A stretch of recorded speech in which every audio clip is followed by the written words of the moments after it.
Good morning. It is time for the Martin Morning Report, and look who's back. The Martin boys are getting ready to go back to school to prove to Dad that he's no fool. Turner's with me today. Turner, you ready for the start of fourth grade, bud? Fourth? Yeah. I'm going into sixth. Sixth grade? I already have a sixth grader. You got to be kidding me.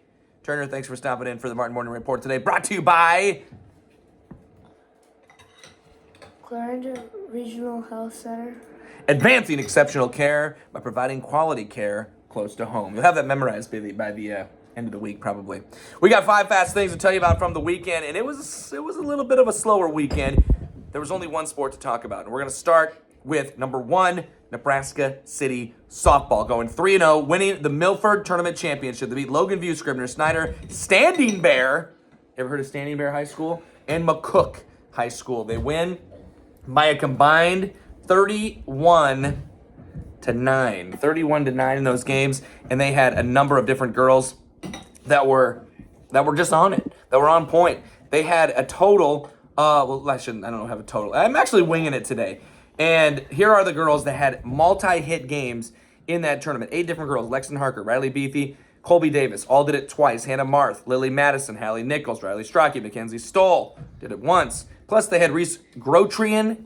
Nobody told me how to say that correctly. They had a game where she drove in 5 runs. Taryn Gotze bopped a home run. And Nebraska City off to a fantastic start. Number 2, Plattsmouth and Ashland Greenwood softball also picking up wins on Saturday. Plattsmouth beat Gross Catholic 8-6 at the Gross tournament, finishing out that tourney with the win. Ruby Campen had 2 hits and RBI, a run scored, a walk. Stella Campen, a double, 2 RBI. Chloe McKinney, 2 hits, 2 RBI. Justine Viamonte, 5 innings and 5 strikeouts. Ashland Greenwood's win was over KMA Herman, 9-1. Jocelyn Sargent, Ellie Milburn, all with 1 hit each. Sargent scored 3 times. Milburn had a double, drove in a run. Evie Hoffmeister, 5 innings, 1 hit allowed, and 4 strikeouts. By the way, Turner's already finished his bowl. That's why you're not seeing him just stuffing his face. Again, that's number 2. On to number 3 we go. Jim Hughes Real Estate KMA Land Athletes of the Week announced this morning, and we mentioned Lexington Harker and what she was able to do. Big opening week for her. She pitched a gem, struck out 12 in their win over Falls City. Followed that with an impressive outing at Milford Tournament. She had 5 hits, 2 doubles, a home run, 7 runs batted in. Also threw 5 innings in one of those wins. As for the male Jim Hughes Real Estate KMA Land Athlete of the Week, we mentioned Owen Garside of Boyer Valley on Saturday morning's Martin Morning Report. He guided the Bulldogs to a win over Moravia on Friday. Threw for a touchdown, rushed for 3 more, producing 150 yards of total offense, 44 passing, 106 rushing. Also had 7 tackles on defense. That is your Week 0 Jim Hughes Real Estate KMA Land Female and Male Athlete of the Week. Number 4, we've got a schedule today that has some Iowa volleyball and cross country on it.